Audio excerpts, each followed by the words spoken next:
But look, so Trail, let's get to it, man. So we got to talk about a little bit. We already talked about the debate. We talked a lot about that already. Sir. If we want to touch more on it, we can. But I want to get to this right here. I want to know, how do you feel about Hughley comments?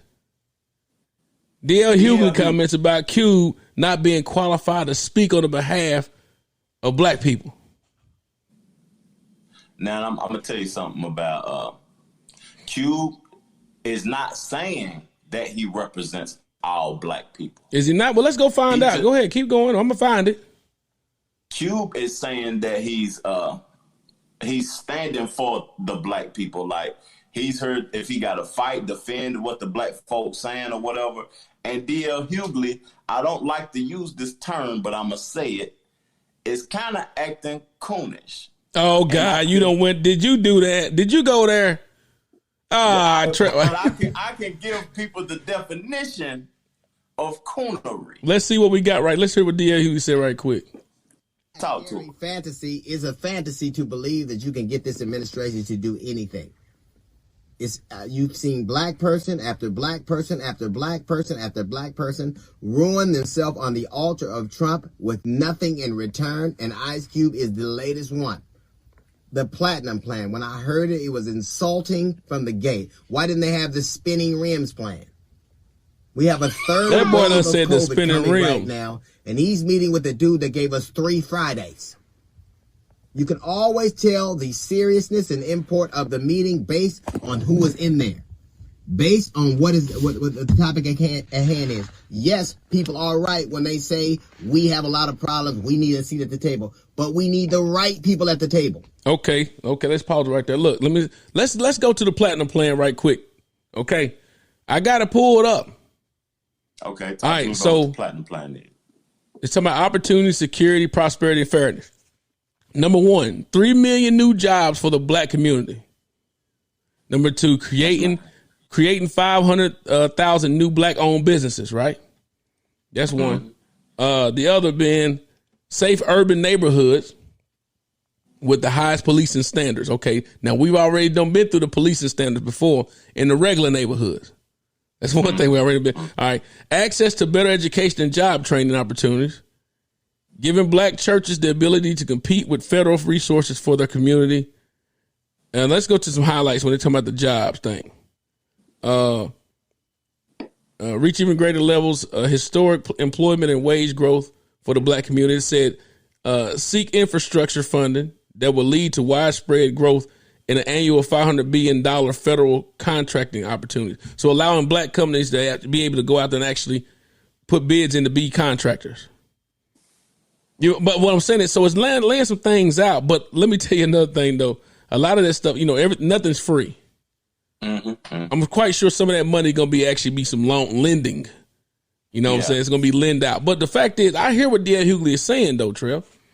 I can agree with the fact of thinking why, because all the time, we've all said it, and we all said it. Why do they always get the entertainers compared to the scholars? That's true. That's true. We always say, why get the entertainers instead of the scholars? You sound like you about to say something. You said you unpacked a lot, but he got the entertainer. That's on Trump end. Don't bash Cube though. Yeah, I'm not saying, and that's Cube did. See, he said that hands of Trump. Cube reached out to both parties. Mm-hmm. One party said wait till after the election, and the other party said what you got? I want to hear it. And that's the Trump party. Yeah. So he went with whoever came back. You know what I'm saying? Don't bash Cube. He's saying he's at the altar of Trump or whatever. Cube just playing his part. You know what I'm saying? I would speak with Trump. Like we said. I would too. But this is my thing, though. Yeah. I think the fact is that, like I said, we got the entertainers. We always see entertain. No one's reaching out to whatever scholar that may be. I'm going to tell you why I come to the conclusion with this, though, Trail, is because the scholars are not influential. That's right. They're not applicable. Look, the scholars, nobody want to see their face. Nobody want to hear them. Nobody, because everybody already judging, talking about they think they better than them. That's what I'm saying. But the leader of the free world now is Trump, and he's an entertainer. Everything America is about entertainment. Trump looked like a WWE wrestler today when he was talking on the altar. Yeah. But what I'm saying, today, because I watched him after the right. Yeah. But look at it though. Mm-hmm. But the entertainer has more reach, and they have more influence, so they can reach more people. Followers. They have more followers, more people. Hey, let us know if the footage is freezing, because it's been raining and thundering over here a lot. So, but that's what he had more influence. So I see why they would use the entertainers now compared to before. I didn't get it. It didn't make any sense to me.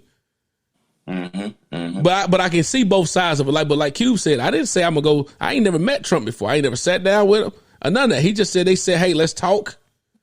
I'm willing to talk to both sides, because you got to be willing to go to the adversary. Man, we talked about this last week.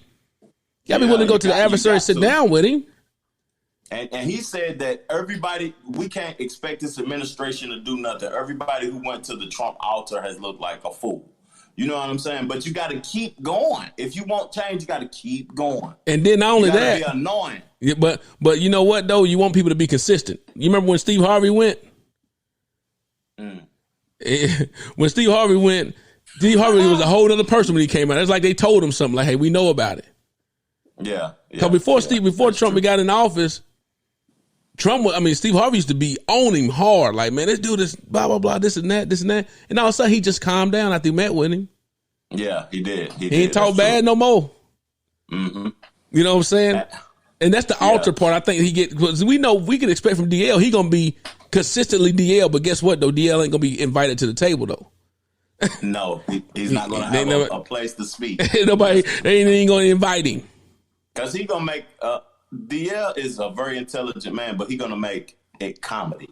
Because it was funny what he said to me at the end. I forgot what he said, but it got comedic, like, you know what I'm saying? Yeah.